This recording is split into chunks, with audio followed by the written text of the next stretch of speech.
오늘 우리에게 주시는 하나님의 말씀은 요한복음 8장 12절 그리고 31절부터 36절까지 말씀이 되겠습니다.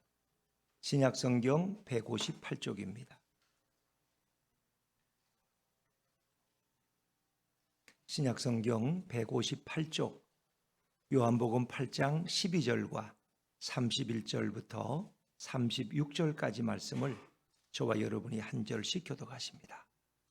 먼저 요한복음 8장 12절을 한 목소리로 함께 읽겠습니다. 시작. 예수께서 또 말씀하여 이르시되 나는 세상의 빛이니 나를 따르는 자는 어둠에 다니지 아니하고 생명의 빛을 얻으리라. 아멘. 31절부터 36절까지입니다. 같이 한 절씩 교독하십니다. 그러므로 예수께서 제가 한 절 읽고 여러분 한 절 교독 읽겠습니다. 그러므로 예수께서 자기를 믿은 유대인들에게 이르시되 너희가 내 말에 거하면 참으로 내 제자가 되고 진리를 알지니 진리가 너희를 자유롭게 하리라. 그들이 대답하되 우리가 아브라함의 자손이라 남의 종이 된 적이 없거늘 어찌하여 우리가 자유롭게 되리라 하느냐. 예수께서 대답하시되 진실로 진실로 너희에게 이르노니 죄를 범하는 자마다 죄의 종이라. 종은 영원히 집에 거하지 못하되 아들은 영원히 거하나니 그러므로 아들이 너희를 자유롭게 하면 너희가 참으로 자유로우리라. 아멘. 할렐루야. 네. 오늘 귀한 성일 은혜의 자리에 나오신 여러분들을 주님의 이름으로 환영합니다. 우리 좌우의 분들과 이렇게 한번 인사하시죠. 행복한 5월 되시기 바랍니다. 행복한 5월 되시기 바랍니다. 네. 5월은 아직도 가정의 달입니다. 가정의 달은 계속 진행형인데 우리들의 가정은 더 행복해야 되는데 그렇지 못한 경우가 많이 있습니다. 사실 오늘 이제 제가 여러분에게 프레젠테이션으로 발표할 요한복음 7장과 8장에도 예수님의 가족의 얘기가 나옵니다. 예수님에게도 가정이 있잖아요. 근데 이제 형제의 비극이 나와요. 형제들이 예수님을 믿지 않았다는 거예요. 그러니까 예수님이 하시는 말씀이나 예수님이 행하는 기적은 믿었던 것 같아요.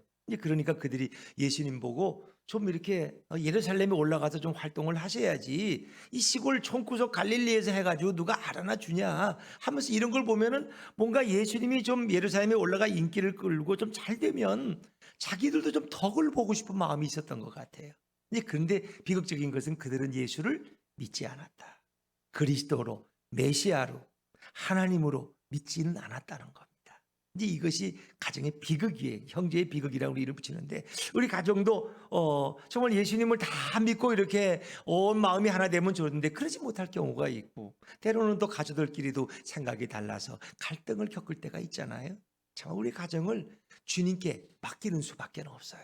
어떤 사람도 가정의 문제를 완벽하게 해결할 사람은 없어요. 여기 서 있는 이 목사도 마찬가지.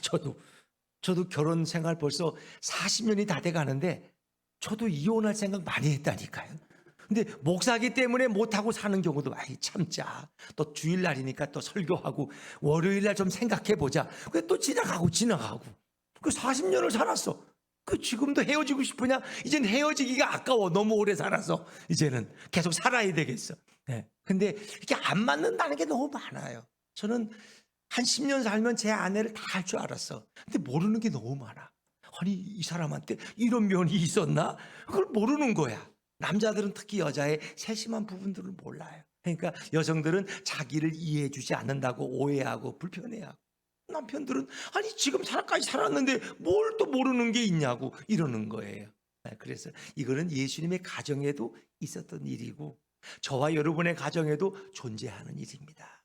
오직 방법은 예수 그리스도를 우리 가정의 주인으로 모실 때 그 가정의 어려움이 해결될 줄로 믿습니다. 정말 이렇게 보기만 하면 좋고 정말 헤어지면 또 만나고 싶고 사랑스럽고 그런 것은 주님이 우리 마음 중심에 임재하실 때 그것이 가능할 수 있다는 것입니다. 왜냐하면 오늘 우리가 읽은 이제 성경 말씀에서도 이제 그것을 증언해 주고 있기 때문입니다. 자, 제가 이제 워드 바이 하트라고 해서 마음으로 읽는 성경인데 주님의 말씀을 내 마음에 담고 그리고 내가 증언자가 되어서 그 말씀을 여러분에게 이제 이렇게 전달해 드리는데, 똑같은 하나님의 말씀이지만 성령께서 함께 하시기 때문에 그 말씀이 내게는 은혜의 말씀, 능력의 말씀으로 들려질 수 있는 것입니다. 그래서 개역 개정이 아니고 쉬운 성경의 말씀으로 준비를 했는데, 이렇게 여러분에게 좀 함께 먼저 나누고 또 말씀을 나누도록 그렇게 하겠습니다.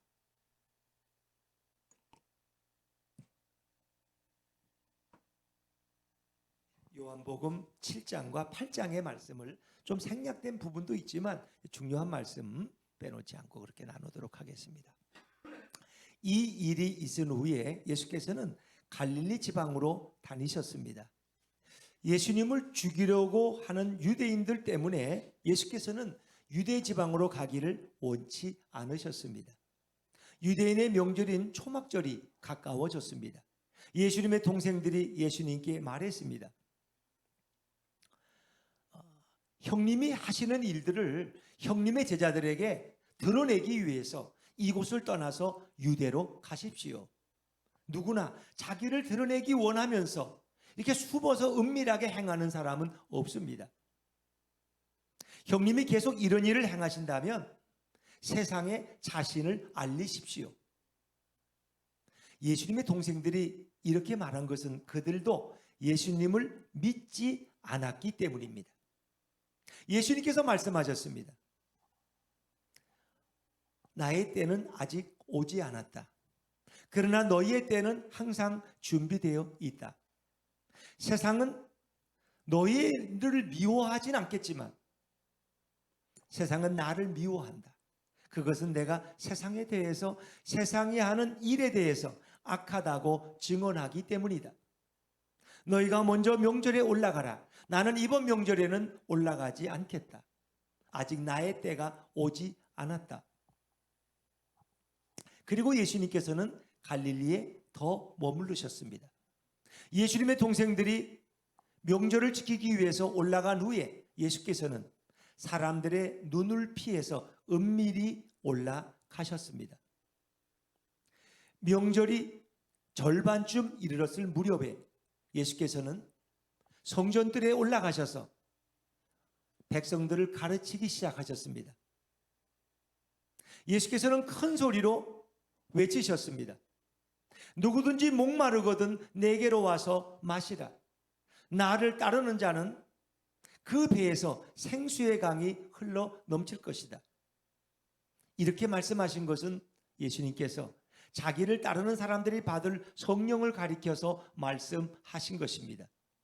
그러나 아직 예수님이 영광을 받지 않았기 때문에 사람들에게 성령이 계시지 않았습니다. 예수님의 말씀을 들은 사람들은 이런저런 이야기를 했습니다. 이분이 참으로 장차 이 땅에 오신다고 예언된 그 예언자가 아니신가? 그런가 하면 어떤 이들은 이분은 그리스도이시다. 그런가 하면 어떤 이들은 그리스도는 갈릴리에서 온다고 하지 않았어. 성경의 기록을 보면은 다윗의 후손 가운데 다윗이 살던 고향 베들레헴에서 태어나신다고 기록되어 있다고 말하는 사람도 있었습니다. 그들의 의견이 분분했습니다. 예수께서는 그 후에 올리브 산으로 올라가셨습니다. 이튿날 이른 아침 예수께서는 성전들로 나가셨습니다. 예수님 주위에 많은 백성들이 몰려들었고 예수께서는 그들에게 말씀을 가르치십니다. 바로 그때 바리새인과 서기관들이 간음하다가 현장에서 잡힌 한 여인을 끌고 와서 사람들 가운데 세우고 예수님께 말했습니다. 선생님, 이 여인이 간음하다가 현장에서 잡혔습니다. 모세는 율법에서 이런 여인은 돌로 쳐서 죽이라고 했는데 선생님은 뭐라고 말씀하시겠습니까? 예수께서는 아무 말씀도 하지 않으시고 허리를 굽히시고 손가락으로 땅바닥에 글씨를 쓰셨습니다. 사람들이 서서 계속해서 재촉하여 묻자 예수께서는 다시 몸을 일으키십니다.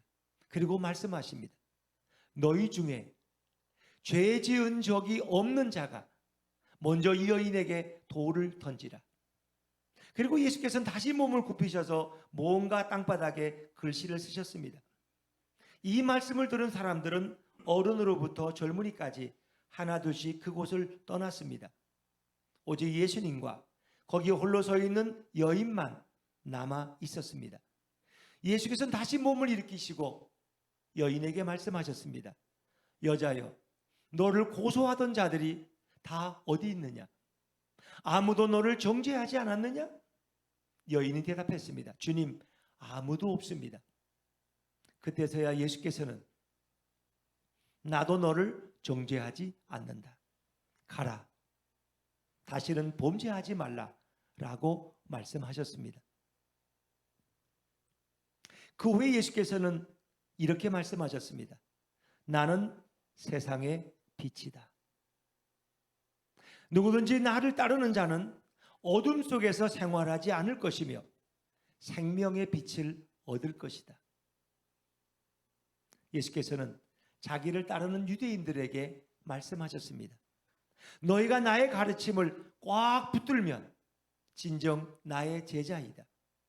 그때 너희가 진리를 알게 되고 진리가 너희를 자유롭게 할 것이다. 유대인들이 예수님께 여쭤보았습니다. 주님, 우리는 아브라함의 자손들입니다. 우리는 아직까지 누구의 종이 되어본 적이 없습니다. 근데 어떻게 당신은 우리를 자유롭게 할 것이라고 말씀하십니까? 예수께서 말씀하셨습니다. 내가 너에게 진리를 말한다. 누구든지 범죄하는 자는 죄의 종이다. 아들이 너희를 자유롭게 하면 너희는 참으로 자유로워질 것이다. 내가 너에게 진리를 말한다. 누구든지 나의 말을 지키는 자는 영원히 죽음을 보지 않을 것이다. 그때 유대인들이 예수님을 향해서 말했습니다. 우리는 당신이 귀신 들린 것을 분명히 알겠소. 아브라함도 죽었고 예언자들도 죽었습니다. 근데 당신은 우리에게 누구든지 자기를 따르는 자는 영원히 죽음을 맛보지 않는다고 말하지 않습니까? 당신이 아브라함보다 더 위대합니까? 아브라함도 예언자들도 죽었습니다. 당신은 도대체 당신이 어떤 존재라고 생각하십니까? 예수께서 말씀하셨습니다. 내가 너희에게 진리를 말한다. 나는 아브라함이 태어나기 전부터 나는 존재한다. 이 말씀을 들은 유대인들은 돌을 들어서 예수님을 치려고 하였고 예수님은 몸을 피해 성전 뜰을 빠져나가셨습니다. 여기까지 하겠습니다.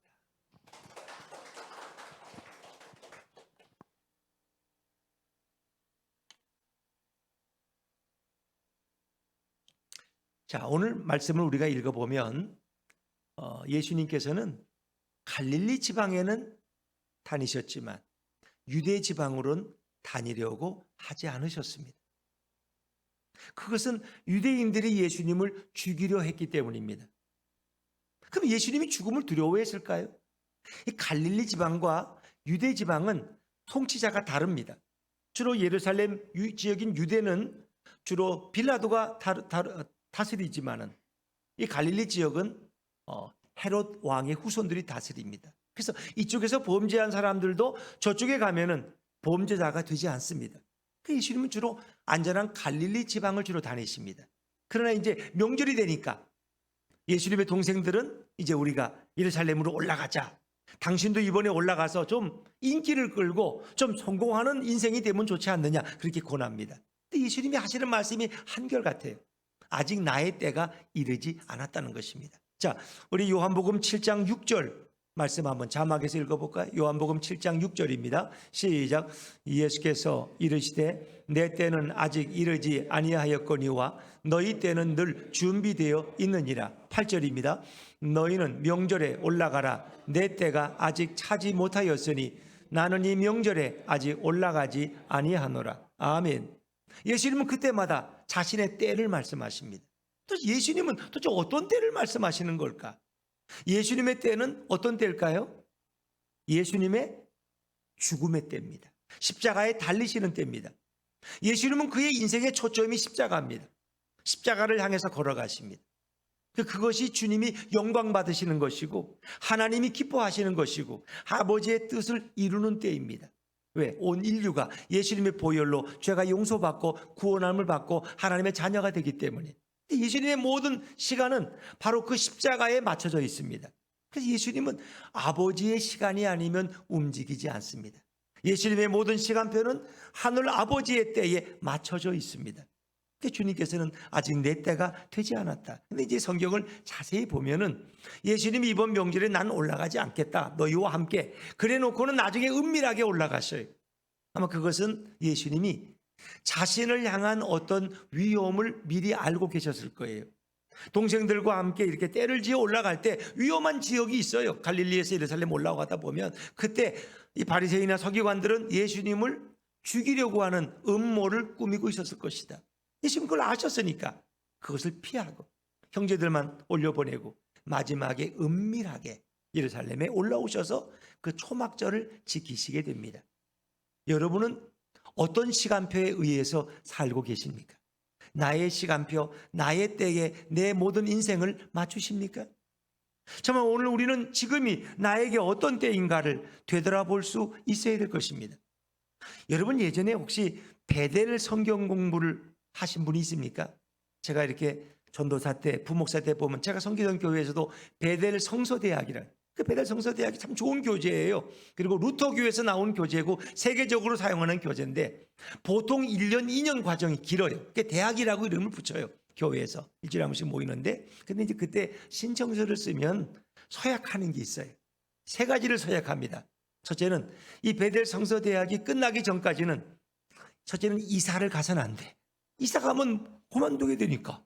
2번째는 병들어서도 안 돼. 아파서도 안 돼. 건강을 지켜야 돼. 아프면 공부 못하니까. 3번째가 뭔지 아세요? 죽어서도 안 돼요. 죽으면 공부 못하니까. 그게 베델 성서대학의 기본 생각입니다. 그러니까 그 2년 동안은 다른 일 신경 쓰지 말고 여기에만 집중해서 예수님을 하나님을 알아가라는 거예요. 여러분 우리의 삶의 때는 주님께 초점을 맞추고 있어야 돼. 오늘도 우리는 주님과의 관계 속에서 지금이 기도할 때인가? 지금이 회개할 때인가? 지금이 자신을 돌아볼 때가 아닌가? 지금이 나아갈 때인가? 후퇴할 때인가? 머무를 때인가? 전진할 때인가? 우리는 그 때를 살펴볼 수 있어야 돼. 그것은 바로 주님의 얼굴을 쳐다보는 것입니다. 시편에 보면 그런 말씀이 있어요. 여종은 여주모의 손끝을 바라보고 종은 자기 상전의 손을 바라본다. 그러니까 종들이라는 개념은 주인의 손끝 하나에 죽기도 하고 살기도 하는 거예요. 주인이 어떻게 하라는 거, 그 손끝만 바라보는 거예요. 마치 우리 하나님의 백성들은 주님의 손끝을 바라보고 살아가는 것이다. 내 생각, 내 뜻이 아니라 주님의 뜻, 주님의 손끝, 주님이 어떤 일을 원하실까? 그 주님의 말씀에 순종하며 사는 것이 우리 그리스도인의 기본이라는 것입니다. 근데 예수님이 그 모범을 보여주시는 거예요. 그러니까 예수님은 이 요한복음 앞에서도 여러 차례 죽을 고비를 넘기셔요. 사람들이 그를 돌려서 죽이려 할 때 예수님은 용케 그를 피해 가셔요. 왜? 아직 죽을 때가 안 됐기 때문에. 그래서 마지막에 예수님은 때가 왔을 때 감람산에서 기도를 마치고 제 아들에게 이제 가자. 나를 잡을 자가 왔다. 내 때가 왔다. 그리고 당당하게 걸어가시는 거예요. 예수님이. 힘이 없어서 십자가에 달리신 게 아니라 아버지의 뜻을 이루기 위해서. 예수님 그런 말씀하셨어요. 내가 천군 천사들을 동원해서 나를 잡으려는 자들을 다 물리칠 수 있다. 그러나 나는 그렇게 하지 않는다. 이것이 아버지의 뜻을 이루는 길이기 때문에. 그렇습니다. 주님은 그 때를 바라보고 걸어가셨습니다. 자, 오늘 우리가 읽은 이 7장과 8장에는 배경적인 절기가 있는데 그것이 초막절입니다. 유대의 3대 절기 중에 하나가 초막절. 초막절을 쉽게 표현하면 우리가 수장절 혹은 추수감사절이라고 그렇게 부릅니다. 근데 이 초막절의 유래가 이스라엘 백성이 애굽에서 나와 40년 동안 광야를 거쳐간 그것을 기념하는 절기가 이 초막절이에요. 그래서 그들은 일주일 동안 초막을 줘놓고 거기서 생활해요. 광야에서 우리 조상들이 이렇게 살았다는 거예요. 그걸 다시 회상하는 거예요. 그때의 그 아픔을 잊지 마. 그때의 하나님의 은혜를 잊지 말자는 거예요. 왜? 그때는 광야에서 일도 못하고 농사도 못 지니까 어떻게 해요? 하나님의 은혜로 살았다는 거예요.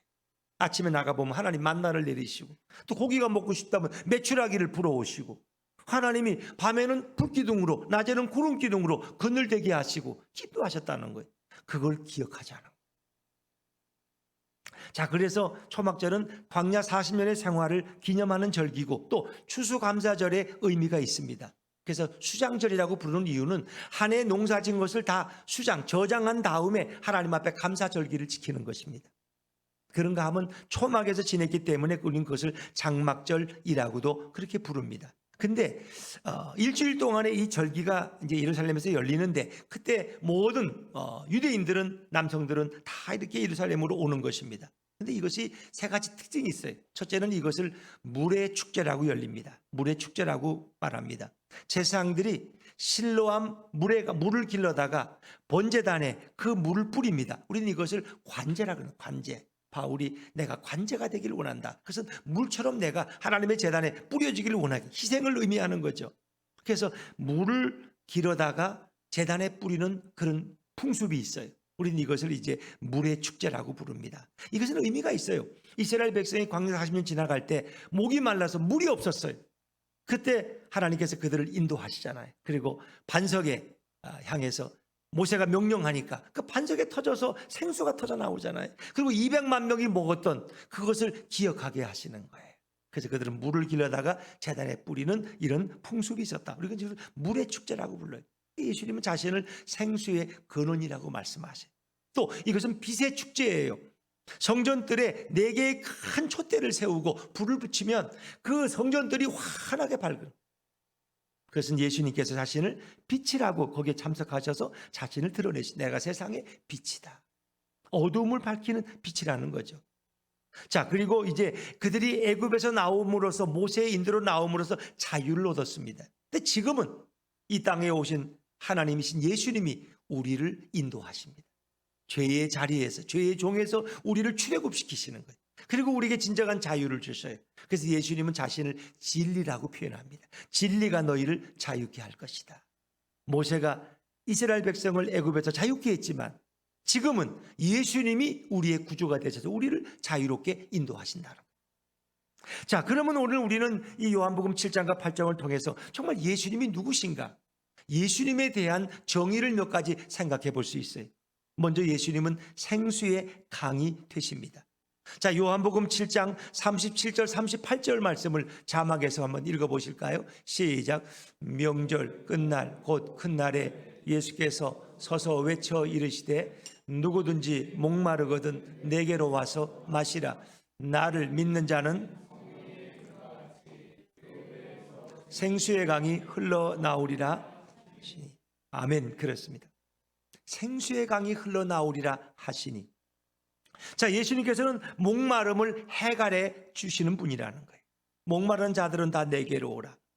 성경의 이름같이 나를 따르는 자들은, 내게로 오는 자는 너의 배에서도 생수의 강이 넘쳐날 것이다. 예수님부터 흘러나오는 생수가 믿는 자들의 뱃속에서도 넘쳐나서 그의 삶을 시원하게 할 것이다. 이제 그것은 이제 장차 그들이 받을 성령을 가리키는 말씀이라고 성경이 설명하고 있습니다. 예수님은 우리의 목마름을 해갈케 하시는 분입니다.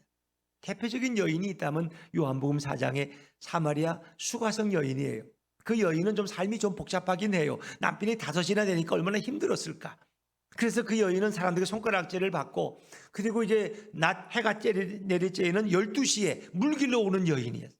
사람들과 만나지 않으려고 사람들이 안 다니는 뜨거운 시간에 물길로 오는 여인.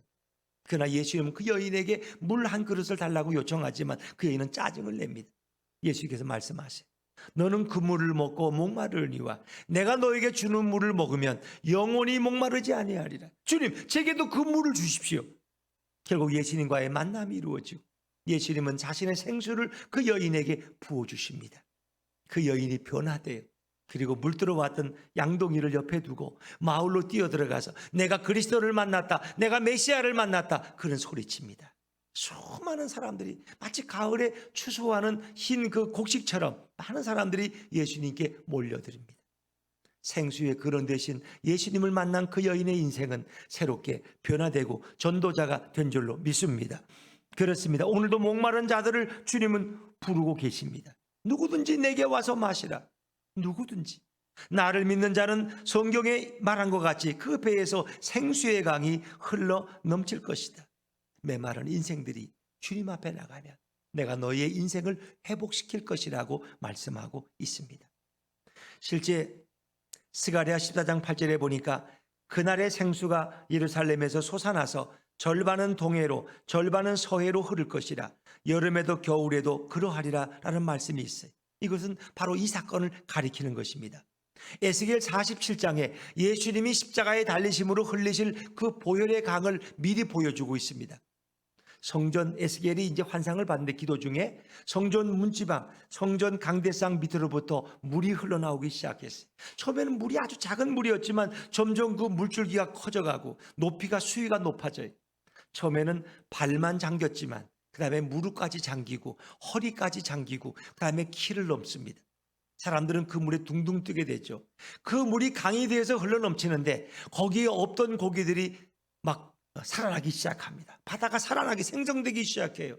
그리고 강 좌변에는 나무가 생기는데 그 나무들이 달마다 아름다운 열매들을 맺습니다. 그리고 열매를 먹는 자마다 영생의 복을 누립니다. 그리고 그 잎사귀는 약 재료가 된다는 것입니다. 다시 말하면 보혈의 강수를 흘리신 예수님 앞에 나와서 그 보혈의 강에 자신을 드리고 그리고 그 생수를 마시는 자마다 새로운 인생으로 변화되어질 것을 예수님은 예표하고 계시는 것입니다. 예수님은 자신을 생수의 강이라고 말씀하십니다. 목마른 영혼들은 예수 그리스도 앞에 나와서 주님을 내 인생의 주인으로 영접하고 모셔드릴 때마다 내 인생의 모든 목마름이 떠나갈 줄로 믿습니다. 자, 두 번째로 예수님은 또 자신을 생명의 빛이라고 설명하십니다. 요한복음 8장 12절 말씀을 우리 자막에서 한번 또 읽어볼까요? 요한복음 8장 12절입니다. 시작. 예수께서 또 말씀하여 이르시되 나는 세상의 빛이니 나를 따르는 자는 어둠에 다니지 아니하고 생명의 빛을 얻으리라. 아멘.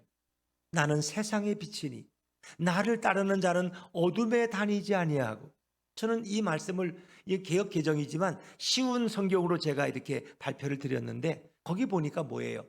나를 따르는 자는 어둠 속에서 생활하지 아니하고 다시는 어둠 속에서 살지 않고 생명의 빛을 얻게 될 것이다. 어떤 집에 가보면 낮에 불도 안 켜고 집이 침침하고 어두워. 불이나 좀 켜고 전기세 아끼려고 그래요. 뭐 그럴 수 있죠. 근데 어떤 사람의 삶이 어둠 속에 살아간다면 남 앞에 밝은 대낮에 드러내기를 원치 않고 늘 은밀한 가운데 어둠 속에 살아간다면 그 불행한 삶이죠. 우울한 삶이고 주님은 그들에게 빛된 선물을 주기 원하십니다. 생명의 빛을 너희가 얻을 것이다. 주님 말씀은. 요 말씀 바로 앞에 어떤 사건이 있었어요. 가늠하다 현장에 잡힌 여인이 이제 이렇게 끌려와서 예수님 앞에 세워졌습니다.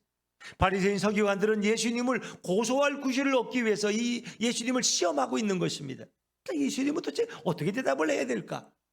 모세 율법에는 이런 여인은 돌로 쳐 죽이라고 했는데 당신은 뭐라고 말씀하시겠습니까? 이 여인을 돌로 쳐 죽이라고 그러면 사랑이 없다 그랬고 저 예수가 맨날 사랑만 얘기하더니 또 이 여인을 그러면 어떻게 그냥 보내라고 살려주라고 그러면 또 모세 율법을 어긴다고 돌로 치려고 그럴 것이고 이러지도 저러지도 할 수 없는 상황. 그러나 예수님은 그 전날 올리브산에 가서 기도하셨고 이미 이 모든 사실을 다 알고 계셨을 거예요. 예수님께서는 지혜롭게 말씀하십니다. 너희 중에 한 번도 죄를 짓지 않은 자가 있으면 그가 먼저 돌을 던져라. 그러니까 아마 어른들이 양심에 찔림을 왜 어른들이 죄를 더 많이 지고 살아온 연륜이 많으니까 그래서 돌을 놓고 하나씩 다 떠나가고 젊은이까지 다 떠나간다. 예수님은 그 여인에게 나도 너를 정죄하지 않는다. 그 얘기는 내가 너를 용서한다. 너의 모든 심판을 보류한다. 그런 얘기예요. 다시는 범죄하지 말아라. 그 여인의 죄값은 누가 치렀어요? 우리 예수님께서. 그 여인의 죄는 없어진 게 아니에요. 예수님이 십자가에서 대신 그 고난을 치르신 거예요. 예수님은 그 여인의 죄를 당신이 품어주신 거예요. 근데 우리는 어때요? 내가 남보다 조금만 좀 난 것 같으면, 좀 의로운 것 같으면 다른 사람을 정죄하고 판단하는 경우가 얼마나 많아. 저분은 저렇게 기도도 안 하고 어떻게 저 집사 생활을 할까? 저렇게 봉사도 안 하고 저 신앙생활이 되나? 그래도 하면 나 정도는 해야지. 우리 이런 생각이 늘 남보다 자기가 조금만 난 것 같으면 뭔가 내 안에 자신의 의로움이 자꾸 올라와요. 우리는 불의한 자들이에요. 예수님의 의로움이 우리를 덮어서 그저 우리가 이렇게 근근히 살아가는 것이지 내 안엔 의라는 게 아무것도 없어요. 우린 예수님의 의로움 때문에 우리가 그 의를 덧입고 이렇게 주님 앞에 설 수 있는 거예요. 근데 우리 인간 속에는 늘 남을 판단하고자 하는 속성이 있어요. 자꾸 다른 사람을 판단해. 오늘 바리새인 서기관들의 잘못이 그거예요. 자기들의 죄는 보지 못하고 다른 사람의 죄만 눈에 보여서 모세 율법만 들러대면서 여인을 돌로 쳐 죽인다는. 그러니까 너희 중에 죄 없는 자가 돌로 치라. 그러니까 결국 양심의 찔림을 받았다는 설도 있고, 또 예수님께서 뭘 쓰셨는가, 거기 돌 들고 서 있는 사람들의 그 내연녀를 하나씩 썼다는 거예요. 그러니까 내 이름도 있네, 어이구 내가 사귀는 저 불륜녀도 있네, 그걸 보고 도망갔다는. 또 어떤 경우에는 또 그런 말 수도 있어요. 크게 기록하는 자는 저주받은 인생이다. 그래서 예수님이 그들의 이름을 기록하니까 그들이 돌을 놓고 다 도망가 버렸다 하는 것입니다. 뭐 어떤 소리 맞는지는 정확치 않습니다만은 예수님은 그들의 죄악을 품으셨다는 거예요. 그리고 그들의 죄를 예수님이 지시고 십자가에서 고난을 당하시고 생명을 내어주시는 거예요. 예수님은 오늘 우리의 생명의 빛이다. 나를 따르는 사람은 다시금 어두움의 생활을 하지 않을 것이다. 그것은 다시는 어둠 속에 살지 않는다는 의미. 그리고 누구든 정죄하고 비판하는 삶을 살지 않고 오히려 용서하고 화해하고 위로하는 삶을 살 것이라고 주님은 말씀하십니다. 여러분, 어둠 속의 삶은 정당한 삶이 아닙니다. 빛 대신 예수님 앞에 나오면 그 예수님의 생명의 빛 아래서 우리는 얼마든지 행복하고 멋지게 살아갈 수 있습니다. 생명의 빛 대신 예수님 앞에 나와서 주님을 따르는 그런 성도들 되시기를 주의 이름으로 축원합니다. 자, 세 번째로 예수님은 자신을 진리라고 말씀하시죠. 우리 요한복음 8장 31절 32절 말씀을 자막해서 또 읽어보십니다. 같이 읽죠. 시작. 그러므로 예수께서 자기를 믿은 유대인들에게 이르시되 너희가 내 말에 거하면 참으로 내 제자가 되고 진리를 알지니 진리가 너희를 자유롭게 하리라. 아멘. 그렇습니다. 자, 너희가 내 말에 거하면 참으로 내 제자가 되고 진정 내 제자가 된다. 근데 이 의미도 참 좋습니다만은 제가 발표한 쉬운 성경에는 이렇게 돼 있어요. 너희가 내 말을 꼭 붙들고 있으면, 꼭 붙잡고 있으면 진정 나의 제자이다. 그러니까 우리는 완벽하지를 못해요. 늘 주님 안에 거하면 좋은데 때로는 거하다가 삐져나갈 때도 있어요. 그런데 이 번역이 좋다는 것은 우리가 그 말씀을 언제든지 늘 붙들고 있으면 우린 주님의 제자가 되고 그때 너희는 진리를 알게 될 것이다. 진리를. 개역 개정에는 이제 진리를 알지니 진리가 너희를 자유롭게 한다 그러는데 쉬운 성경에는 그때 너희가 진리를 알게 되고 진리가 너희를 자유롭게 할 것이다. 사실 우리는 진리를 못 깨달아요. 예수님의 동생들도 진리이신 예수님을 깨닫지를 못하니까 자꾸 돈 벌어오는 형, 인기 있는 형, 앞으로 성공해서 가문을 일으킬 형으로만 자꾸 생각하는 거예요. 근데 그들이 나중에는 진리이신 예수님을 알게 돼. 그래서 그 예수님의 형제 4명의 이름이 야고보 6장, 요한복음 6장에 나오는데 그들의 이름이 요셉, 또 유다, 또 시므온, 뭐 이런 이름이 4명의 이름이 나옵니다. 근데 그들이 다 나중에는 예수님의 제자가 되고 그리고 순교하게 돼요. 참 놀랍죠. 그들은 육신의 형인 예수님을 인간적으로만 보았어요. 그리고 유대로 가면 죽을 줄 뻔히 알면서 유대로 올라가라고 그렇게 뭣도 모르고 이야기했어요. 그러나 그들은 나중에 진정 예수님을 알게 되고 예수님을 만나고 예수님의 제자가 되고 그리고 야고보 같은 이는 순교합니다. 참 놀라운 일이죠. 진정으로 진리이신 예수님을 알게 되었다는 것입니다. 그렇습니다, 여러분. 예수님은 거기서 멈추지 않습니다. 그러니까 유대인들이 항의하잖아요. 우리는 아브라함의 자손들이고 우리는 누구의 종되어정도 없는데 어떻게 당신이 우리를 자유롭게 한다고 말합니까? 예수님 뭐라 그래? 누구든지 범죄하면 죄의 종이다. 아들이 너희를 자유롭게 하면 진정 너희는 참으로 자유를 얻게 될 것이다. 그래서 예수님 한마디 더 하세요. 누구든지 내 말을 지키는 자는 영원히 죽음을 보지 않을 것이다. 여러분, 이 죄로 인한 공포, 죄로 인한 두려움은 너무나 큰 것입니다. 진리이신 예수님을 영접하고 그분을 내 인생의 주인으로 모시는 순간 죄는 더 이상 나를 지배하지 못합니다. 우린 죄에서 자유로워질 수 있어요. 아니, 죄를 짓고 싶어도 질 수가 없어. 예수님이 옆에 계신데 어떻게 져? 전에는 이번만 한번 슬쩍 하면 괜찮겠지 하는데 예수님을 내 안에 주인으로 모시면 죄를 짓고 싶어도 짓기가 어려워요. 아주 죄를 지려면 진짜 땀 흘리면서 아주 고생하면서 죄를 짓지 않으면 이게 어렵다는 거예요. 왜? 예수님이 늘 보고 계시고 내게 말씀하시는데 그런 거예요. 진리가 너희를 자유롭게 한다. 그리고 더 이상 죽음을 두려워하지 않는다. 사람들은 죽음을 제일 두려워해요. 죽을까 봐. 왜? 코로나가 무서워? 죽을까 봐. 네. 버리는 것도 다 못 써보고 죽을까 봐. 분양받은 집 살지도 못하고 죽을까 봐. 우리는 다 그게 제일 걱정이야. 죽는다면 다 싫어해.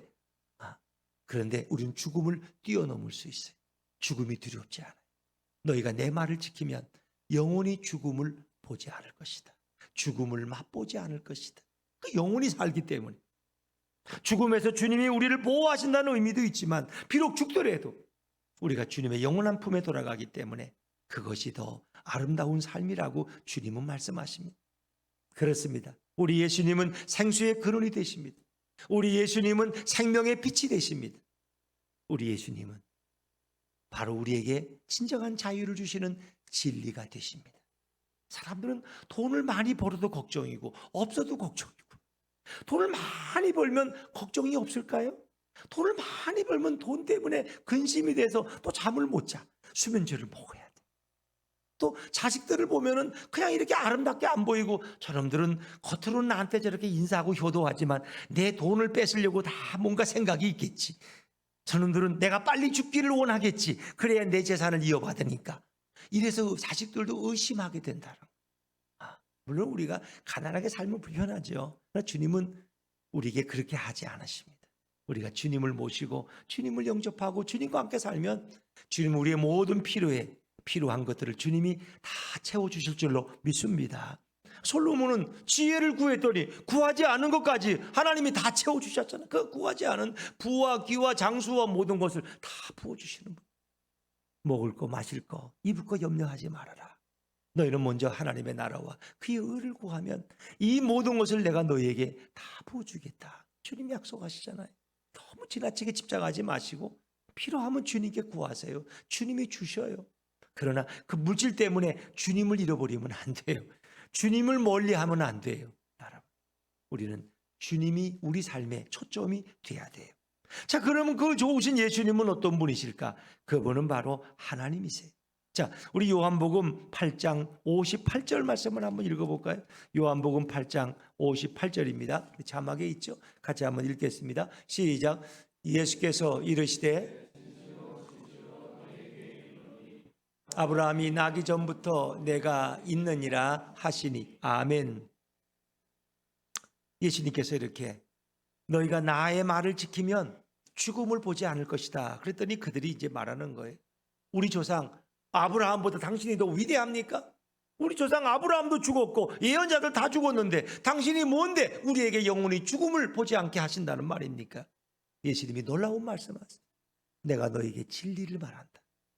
아브라함이 이 땅에 태어나기도 전에 나는 존재한다. 그렇죠. 아브라함이 있기 전에, 그러니까 예수님 말씀이 우리가 읽지 않았지만 요한복음 8장 56절에 보니까 제가 읽을게요. 너희 조상 아브라함은 나의 때 볼 것을 즐거워하다가 보고 기뻐하였느니라. 아브라함도 믿음의 눈으로 나의 때를 보았다는 거예요. 예수님이 오셔서 온 백성을 죄에서 구원할 것을 아브라함도 보고 즐거워했다는 거예요. 왜? 아브라함도 예언자니까. 너희가 존경하고 너희가 따르는 아브라함의 후손 유대인이라는 걸 너희는 프라이드로 여기지만은 나는 아브라함이 태어나기도 전에 나는 이미 그때 존재했다. 그렇죠? 태초에 말씀이 계시니라. 이 말씀이 곧 하나님과 함께 계셨고 이 말씀이 곧 하나님이시다. 요한복음 1장 1절. 말씀이 육신이 되어 우리 가운데 거하심에 우리는 독생자의 영광을 본 거예요. 그분이 바로 이 땅에 오신 하나님이시고 예수님이시죠. 예수님은 바로 하나님이십니다. 그분의 목적은 우리를 죄의 종되었던 자리에서 자유케 하고 우리에게 진정한 행복을 주기 위해서 오신 것입니다. 생수 대신 예수님을 모신 분들은 얼마나 행복한 삶을 살았을까요?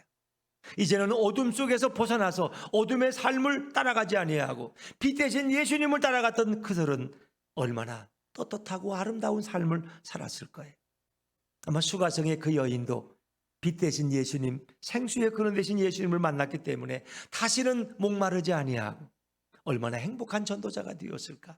오늘 가늠하다 잡혀온 이 돌에 맞아 죽을 뻔한 여인도 예수님을 만남으로 피 대신 주님을 만났기 때문에 그 여인의 인생은 분명 달라졌을 거예요. 그 여인은 얼마나 행복한 삶을 살게 되었을까. 예수님을 육신적인 형으로만 알고 예수님에 대한 바른 믿음을 갖지 못했던 야고보, 요셉, 유다, 시몬, 예수님의 4명의 동생들도 진리신 예수님을 알게 되고 그분을 하나님으로, 그분을 그리스도와 메시아로 고백하잖아요. 예수님을 위해서 순교당하는 자들이 되었잖아요. 오늘 우리가 비록 나는 예수님을 확실히 잘 몰라, 나는 정말 그분이 나의 구주라는 걸 인정하기는 어려워, 공자 맹자가 훌륭한 성인들처럼 예수님 좋은 말씀 많이 나누신 거 난 알지, 그러나 나는 그분을 내 생명의 구주로는 잘 모르겠어 라고 생각할지라도 걱정하지 마세요.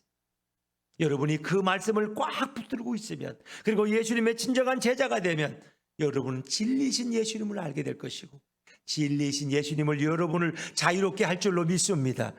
참 예수 안에 자유가 이런 것이구나. 주님이 공급하시고 주님이 돌보시고 주님이 인도하시는 것이 이런 것이구나. 그래서 주님은 우리가 양이라면 그분은 우리의 목자가 되시는구나. 예수님 말씀하셨어요. 저 날아가는 새를 봐라. 누가 먹이고 입히지 않아도 다 아버지 하나님이 돌보지 않느냐. 들에 핀 백합화를 봐라. 누가 옷을 철따라 입히느냐. 아버지 하나님이 다 입히지 않느냐. 뭘 걱정하느냐. 믿음이 없는 자들아, 왜 먹을 거 입을 것 때문에 염려하느냐. 너는 나를 바라봐라. 그리고 내 때의 시간을 맞춰라. 그러면 내가 너희 모든 인생을 다 책임질 것이라고 말씀하지 않습니까? 오늘 그 좋으신 예수님, 생수의 근원 되신 예수님, 빛 되신 예수님, 진리신 예수님 말을 내 인생의 주인으로 모시고 주님과 함께 걸어가는 행복한 가정들, 행복한 심령들 다 되시기를 주의 이름으로 축원합니다.